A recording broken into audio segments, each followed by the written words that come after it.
Okay, welcome guys. So what we're going to do this afternoon or this evening, we're going to take a quick look at the Unit 2 summer paper from 2022, and we're going to go through some student answers and look at the marks that they would be achieved. So a little bit different to my normal routine where I'd write the answer and then I'd mark my own work. I thought what I'd get my students to do is come up with some ideas for me, and then I'd mark what they've done in relation to the mark scheme.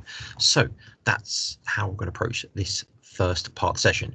Students have only done section A and B for me, so then when I come to section C and D, I'll approach that in my usual way of going through the questions one by one.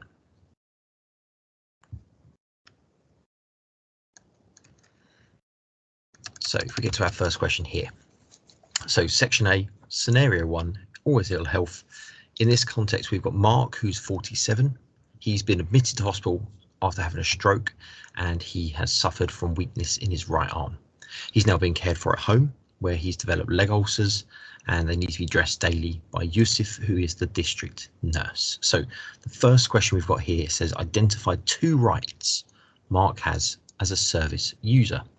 Now, my students, they came up with these answers. So there's 4 suggestions here of ideas and answers.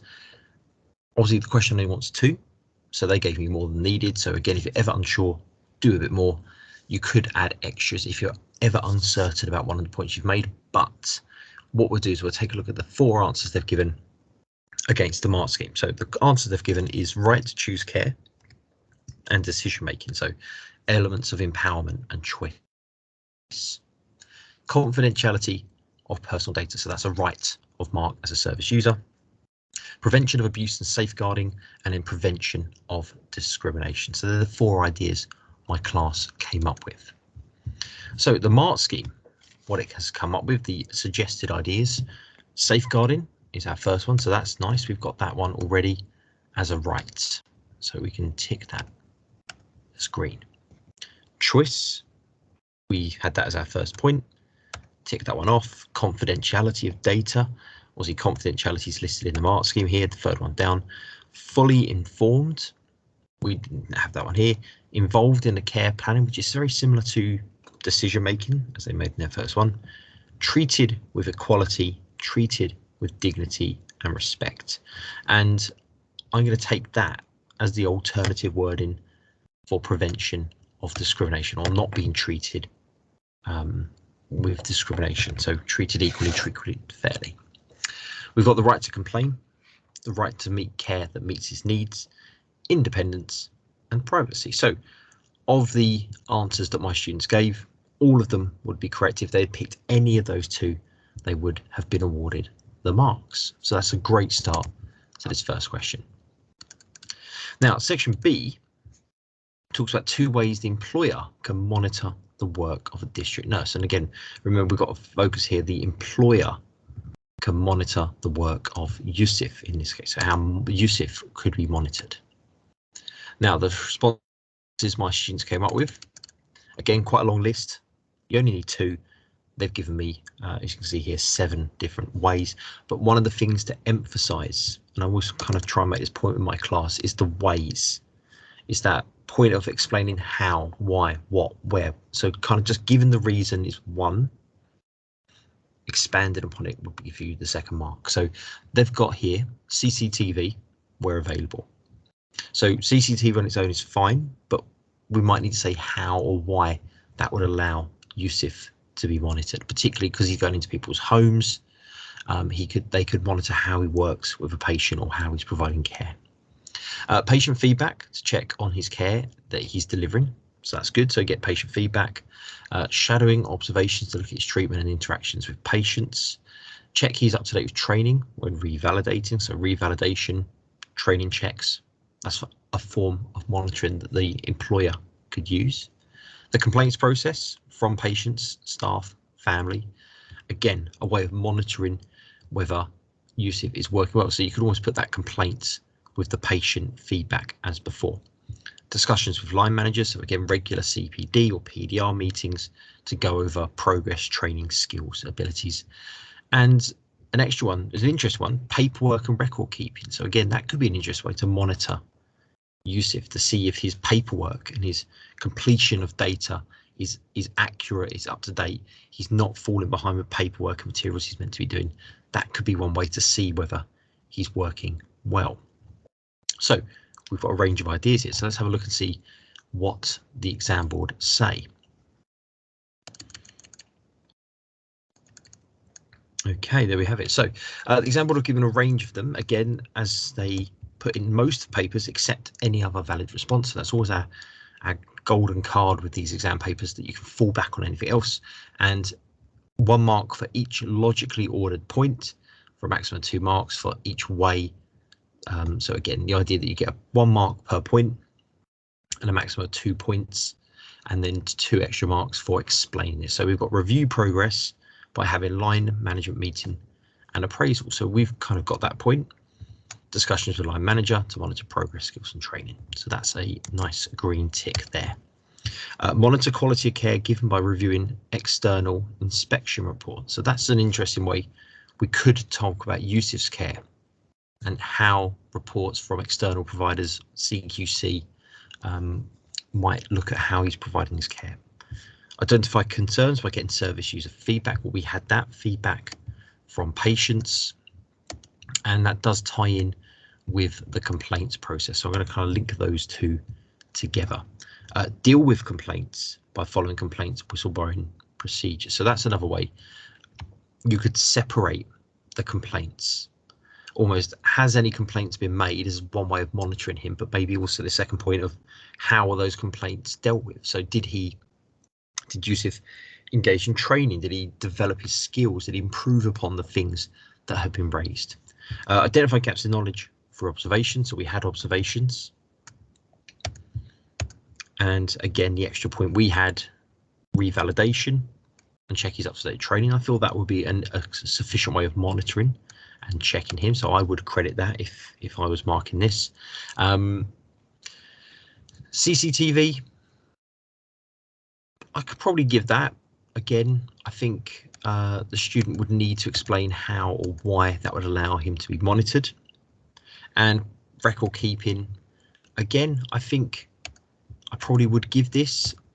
It would all depend, as the mark scheme says, you know, the logical point, the reason and the explanation. If they've made a point and they've explained it relevantly, clearly how that would help monitor Yusuf, then I can't see why it wouldn't. Again, that accept any other valid response. That's a valid response in my opinion, and it is my opinion, but again, could be something to look at. Okay, so we're storming ahead. So we've got some good responses already. So question 3 moves on to how the district nurse, in this case Yusuf, can keep himself and Mark. That's important here with these questions. Safety questions always either ask you about the staff member, the service provider, or sorry, the client, or sometimes both. And in this case, we're talking about both individuals during the daily visit. So we've got to make sure that we're looking at how Yusuf and or Yusuf keeps himself and Mark safe. Now, the students in my class, they came up with these ideas. So we've got 3 main arguments, which I think is always important. And again, with a 6 marker, the second word, how, that's the thing. Make a point, but explain how or why or what that has to do with the question. So make sure you're explaining yourself clearly to those examiners. So they've got their first point, wear the correct PPE. Yusuf should regularly wash, sanitize his hands before changing the dressing to reduce infection. Dispose of soiled dressings, hazardous equipment in appropriate bins to prevent the spread of infection and illness and harm on others. And obviously they've also mentioned COSH here, which is about how you'd handle chemicals that you might be using, particularly for cleaning those kind of chemicals, which is slightly in addition to PPE. I think if they didn't have the COSH, that would be sufficient with having the PPE and using the correct equipment bins.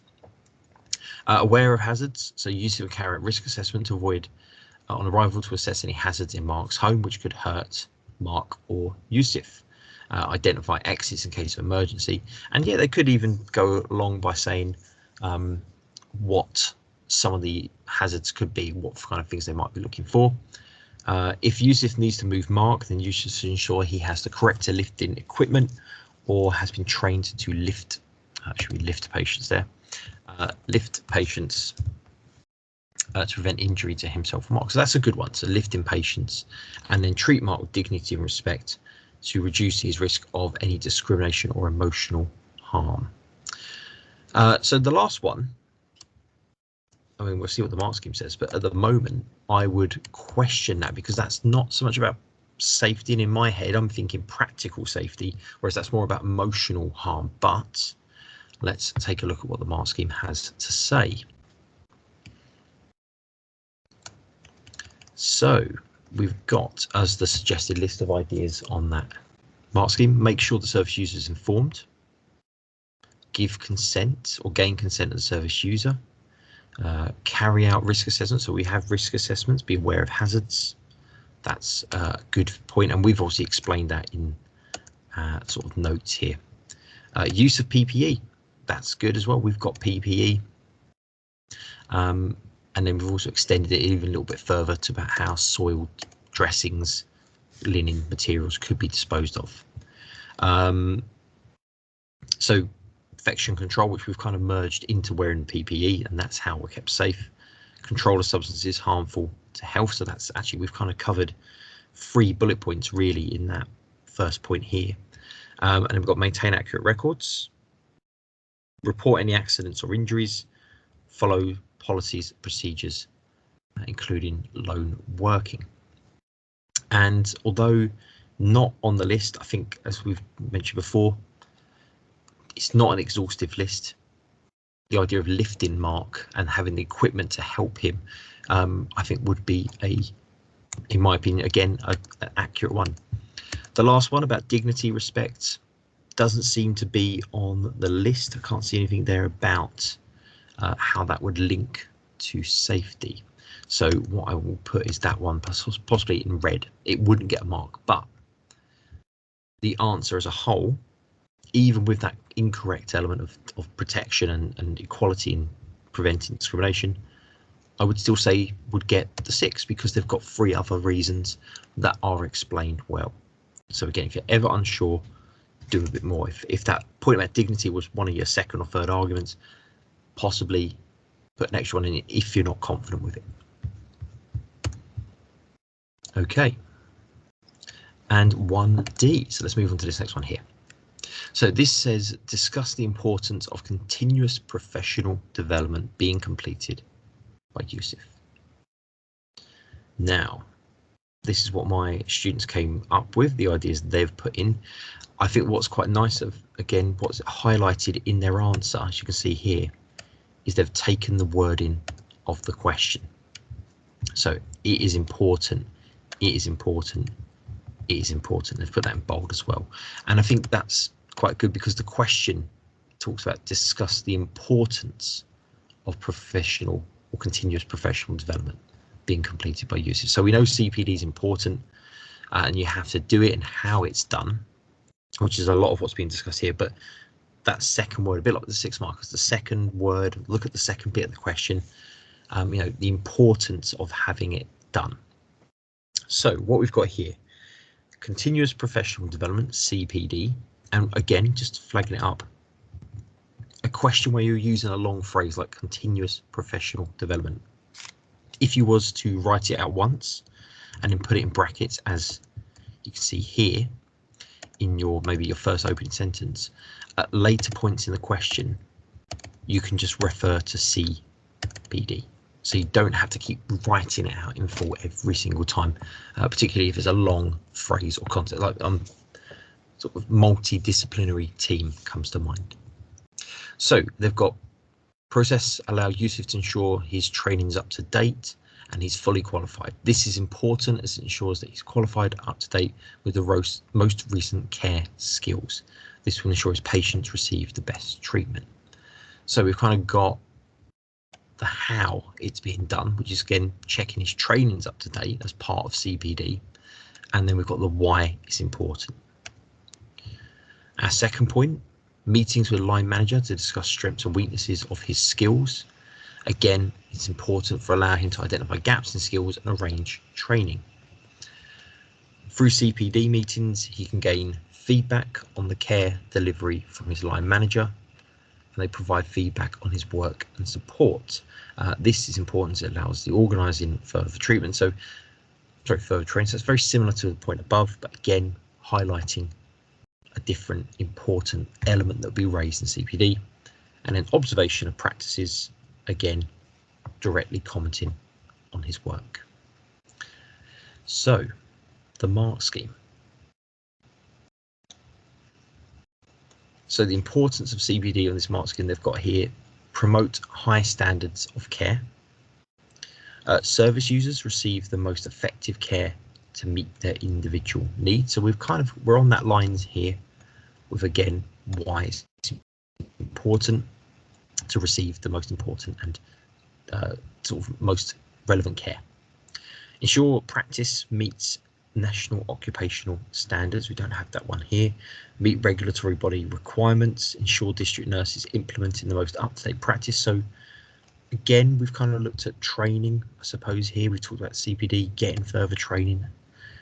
Practice meets legislation requirements, which we have not talked about. Revalidation as part of the CPD process, but again, I think we've talked about observations, again, identifying ways you could deliver care that's beneficial to patients. We could cover that, and I would kind of feel confident and say that would be okay, but we'll put it in yellow. Again, the line manager strengths and weaknesses. I think that's okay, but again, it's quite similar to these other 2 points. So there might be that sort of bit of repetition. So again, as this answer goes, bringing in some of these things, meeting regulatory bodies, they could mention revalidation. What's also important with these mark schemes, just coming down to the bottom bit here, is that accurate knowledge that's mentioned in that first bullet point demonstrates the most accurate and detailed knowledge. So again, using your key concepts, professional bodies, talk about codes of practice, revalidation. That's the stuff that will kind of show you understand the materials and is worth putting into a question. So maybe not the top band answer here, maybe kind of just sort of top of the middle band, but still a good level of response. Okay, and then we'll move on to section B, do the same thing again, and then we'll take a sort of pause, and then we'll move on to the next topic area. So section B. So this is, again, all about learning difficulties. We've got Samara, who's 37, has a recent or moderate, learning disability, moved into supported living arranged by her support worker. She used to live with her parents. They did everything for her, and they are no longer able to care for her due to their own ill health. So the first thing it says, identify 2 skills the support workers can teach Samara to allow her to be more independent. When I talk about these kind of questions to my students, I always sort of say to them, imagine if you were going to live on your own. And this is kind of a good thing to think about. So the list they've come up with is partially skills they would want to learn or need to know to live alone. So we've got cooking, washing up, cleaning, financial skills, how to pay the bills, time management, organisation, communication, employment, and possibly relationship or interpersonal skills. And again, these would all be things that would help her to be independent. So looking at the mark scheme list, again, it's going to be this list of suggested ideas, and I think we're pretty much all there. Money management, shopping, travel, cooking, hygiene, personal hygiene, cleaning, IT, safety, time management. So all of those absolutely fine, no concerns at all. Second question, we've got 2 adaptations that the local GP surgery can put in place to help people with learning disabilities. So this is a slightly broader question. It's not specifically about Samara, but again, in this concept, how can a GP support some patients or patients with learning disabilities? So again, we only need 2. They do need to be developed and expanded upon. And what I've got here are some points from my class. Again, not as extensively discussed, but we can see larger or simple information on notices, coloured paper. So I suppose they're covering a range of different disabilities and learning difficulties, but maybe again, that could be expanded upon. Readers on website. So again, that could be explained what they mean by readers on website.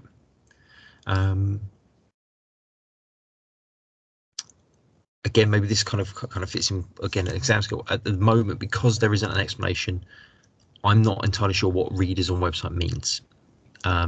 So again, it could be working or thinking about what you mean by something because you understand it, but maybe put a little extra just to show or spell it out to the examiner if they were looking at your answers. Allow advocates or family to book appointments for relatives. That's, again, I would consider that to be a good thing that could be done. Extra time in appointments to allow individuals to express themselves. Absolutely, yeah, I feel confident with those. So let's take a look at what the exam board say. So provide information in different formats so service users can be fully informed and understand, which actually our first point is on the right lines there.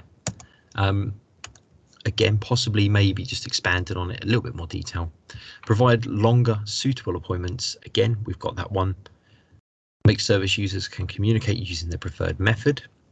So they're involved in care planning, making decisions, be aware of their cultural views, beliefs to meet individual needs, and allow service users to bring someone with them to support. So advocates support. We've kind of got it in terms of booking appointments, but it's a similar response. So, and again, absolutely good answers there for my class. As I say, I think this one in the middle does highlight that point of just making sure you explain what you mean. So something may make sense to you, but may not make sense to the examiner. Right. Explain how the social worker can make sure the needs of Samara and her parents are met. So that's an interesting one. So we've got to meet her needs and her parents. And how is always that key word in the exam. We've also got, obviously, we're looking at the social worker doing this. So, and I'm going to put needs, sorry, there we go, let's underline it, needs. There's a lot in this question to unpack, but let's see what my class came up with as some ideas. So give choices and options to Samara and her parents. And also they kind of build on that in terms of empowerment so they can make care choices that fit their needs and their lifestyles. So again, that's a good start. So giving choice, needs and empowerment. Run consultation and assessments with Samara and her parents to determine what they need. I suppose you could, I'm going to kind of put those together as a way of kind of linking that empowerment. So you run the consultation, you do an assessment, you give them their choices, you look at what they need. Provide advocates to help them express themselves, fairly standard response. Ensure we provide information on benefits and funding care to allow Samara and their parents to be able to provide support they want. So we've got 3 ideas. Let's see where their answers would fit. So safeguarding of Samara and her parents, liaise with them and keep them informed, support them, emotional support, access to groups, involved in care planning, which we do have. We kind of touched on it in that first one. Liaise with other professionals, ensure records up to date, accessing funding. So actually we've got accessing funding as well, and provide an advocate. So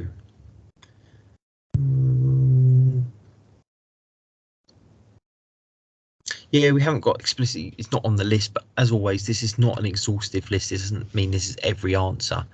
And I suppose if an answer like this has that bit of detail, a bit of explanation, obviously how the advocate helps, how it meets the needs, and obviously just being conscious it doesn't overlap too much with that first point, we could easily pick up 4, maybe 5 points with this answer if it's obviously fully written and kind of properly developed.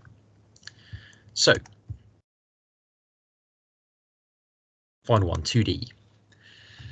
So Samara Asfara wants to continue to be her advocate. Discuss why this may cause conflict now that Samara is in supported living accommodation. So we've got a conflict question, which doesn't come up too frequently in the exam, but this is how we've got a conflict between her dad, who wants to be her advocate still now, but she's also in supported care. So we've got 4 key points. We just need to look at what is going on here. So we've got emotional issues and choices of her father may clash with the care plan that's been put in place, may not listen to Samara / her needs and priorities, and father's needs and wishes. Okay, so the point they're making is that her dad and his views may clash with the care team, and when putting in support or wanting to work with her, be her advocate, he's putting his priorities, his needs ahead of Samara. So that's a good point to start with.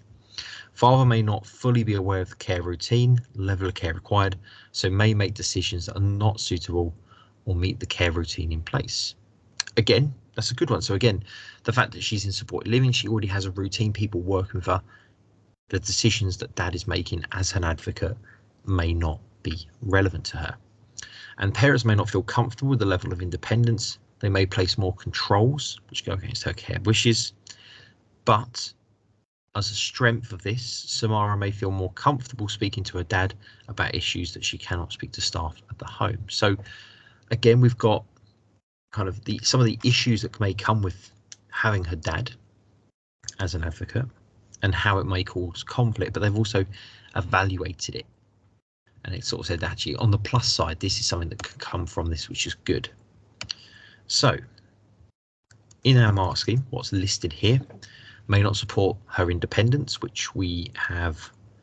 There we go. Yeah, we've got may not support independence. May consider the views and wishes of parents, not Samara. So again, that's kind of, we have had, there we go, parents' wishes being prioritised.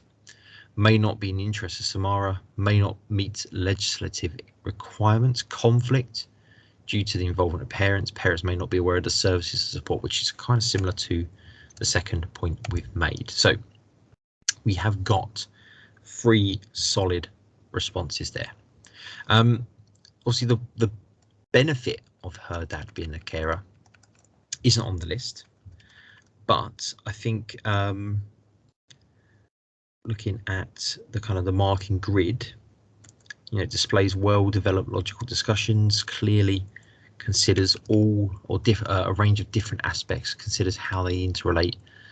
So again, although it's an evaluative point, it's more of a kind of a benefit of her dad being a carer rather than a source of conflict. You could possibly see it's kind of weighing up both sides of the debate, but it may fit in there. But I say 3 good ones which have been developed and explained.